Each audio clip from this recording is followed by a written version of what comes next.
The Mac MLE 1931 machine gun, official French designation mitrailleuse modèle 1931, machine gun, model of 1931, was a machine gun used in French tanks of the World War II era, as well as in fortifications such as the Maginot Line. It is also sometimes known as the JM Reibel, which actually stands for Jumelage de mitrailleuses Reibel, or Reibel twin-mounted guns, and really refers to the specialized twin-mounting frame used in Maginot Line fortifications, while Mac MLE 1931 refers to each gun. The JM twin mounts were the standard emplacement for the MLE 1931 in fixed fortifications, while tanks and other AFVs received single guns. Overview.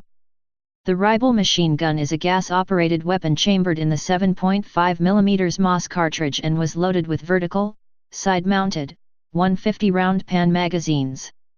The variant used in fortifications was modified with a different rifling to accommodate the Bale D heavy ball type of ammunition.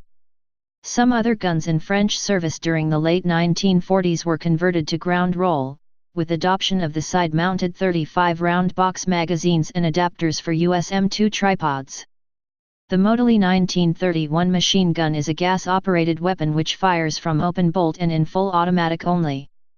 It is derived from the French FM 24-29 Fusil mitrailleur, light machine gun, also designed by Lt. Colonel Reibel, and based on the Browning automatic rifle. The FM 24-29 was developed into a heavier machine gun capable of relatively sustained fire, by giving it an extremely thick and massive barrel, to act as a heat sink. This was necessary, since the FM 24-29 lacked a quick-change barrel or water cooling, and its normal light barrel would rapidly overheat and wear out, if fired in more than short bursts, with cooling rests between. The long-stroke gas piston is located below the barrel and operates the vertically tilting bolt group.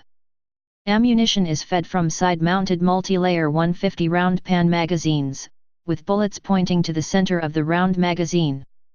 The gun can be modified to take magazines on either the left or right side, to ease magazine changes while mounted in the standard side-by-side JM twin mount. Ejection is straight down, through the short chute attached to the base of the receiver, which in fortifications, usually led into a longer tube or chute that directed the spent cases into the ditches outside. The gun was fitted with a forward curved pistol grip to aid control and a standard rifle-style trigger. When mounted in fortifications, the twin mount included an adjustable twin shoulder stock, a tubular metal bar that extended from the rear of the mounting frame, which mounted a horizontal crossbar, with shoulder pads on each end. The operator would face the breeches of the guns and place these pads against his shoulders. He would then use his body to control traverse, while his hands would grip the pistol's grips to fire one or both guns. Elevation was controlled by a brass crank underneath the weapon. Twin mountings came in T and F configurations. F types used standard triggers and stocks and were used for embrasure mounts in casemates and cupolas, while the T featured a trigger operated by Bowden cable and was intended for remote use in retractable turrets. The standard for a MLE 1931 in fixed emplacements was a JM Reibel twin mount, complete with telescopic sight, azimuth and level indicators, elevation screw and spent case ejection chutes. It was manned by a crew of 8, including 2 gunners, 2 loaders, 2 assistant loaders, to fetch ammunition and reload pan magazines with a table-mounted reloading machine that took standard 5-round stripper clips, a mechanic to repair any faults or jams, and a commander to direct or coordinate fire. The purpose of pairing the guns was to allow for sustained and rapid fire. During normal use, the 2 guns would be fired in turn, allowing the other gun time to cool down. When called for, both guns could be fired together, increasing instantaneous rate of fire. Charts were posted on the walls in each emplacement, outlining standard operating technique. Normal fire was 150 rounds, 1 magazine, per minute, alternating between guns. Each gun would be fired for 1 minute, in bursts, until the magazine was empty. Then, the gunner would stop, and fire the second gun for a minute while the first gun cooled and was reloaded. Then the first gun could be used again. This rate of fire could be sustained for 3 minutes per gun, before the accumulated heat built to a dangerous level. Accelerated rate was 450 rounds per minute, 3 magazines, per gun, and was achieved in the same way as normal fire. The gunner would fire off 3 magazines within a minute and then stop before his barrel overheated, and then repeat with the second. Due to the higher rate of fire, accelerated fire was limited to a maximum of 2 minutes per gun. Since the guns would be so heated after firing 6 magazines each, they would be ready to overheat, even with a minute to cool down after the first 3 magazines. Rapid fire, in cases of emergency, such as enemy crossing the barbed wire, the gunners were authorized to rapid-fire bursts of 75 rounds per gun, either in turn or simultaneously, allowing a full magazine's worth to be fired in much less than a minute. Such a rapid rate would very quickly overheat the barrel if not limited to only 75 rounds. To help cool the guns down faster, buckets of water and water sprayers were kept next to each JM emplacement. Barrels were cooled either by spraying them with water, evaporative, or by removing the gun from the mount and dipping the barrel into the water bucket. Up to 20 liters of water could be used per day per emplacement just to cool the barrels. The JM mount consisted of a thick, metal, square frame, sized to fit into a standard French fortification embrasure opening. The guns were mounted on an equally heavy-duty pivoting cradle inside this frame. The square frame fit snugly into the embrasure and was attached by hinges and bolts. This ensured that there were no gaps where enemy bullets could enter into the bunker, except the very small opening that the telescopic sight peeped through, yet allowed the guns to be aimed and trained on anyone outside the walls.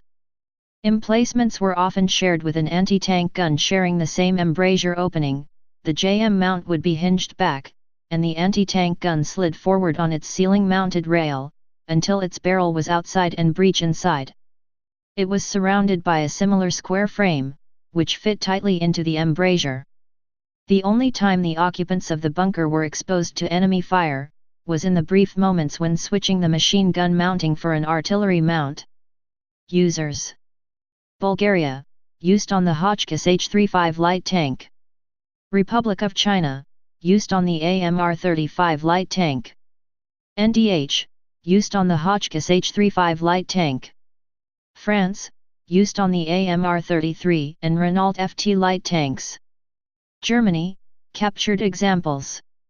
Hungary, used on the Hotchkiss H-35 light tank.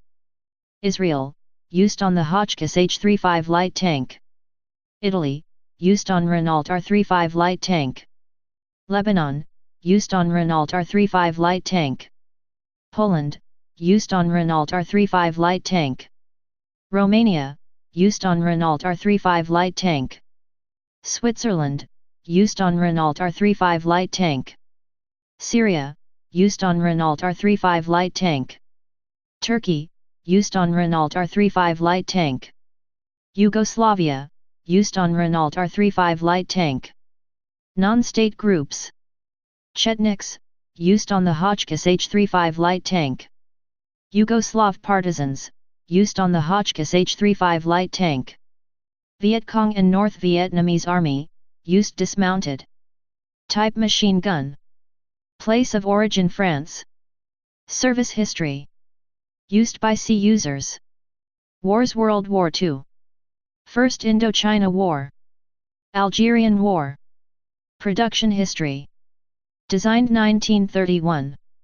Manufacturer manufactured d'armes de Châtellerault. Specifications. Weight 11.8 kilograms. Length 1030 mm. Barrel length 600 mm. Cartridge 7.5 x 54 mm French. Caliber 7.5 mm. Action gas. Rate of fire 750 rounds per minute, theoretical, 450 rpm for 1 minute or 150 rpm sustained, practical. Muzzle velocity 830 m/s, with bale C. Feed system 150 rounds. Sights iron, single guns. Telescopic, fortification mounts. Please subscribe and thanks for watching.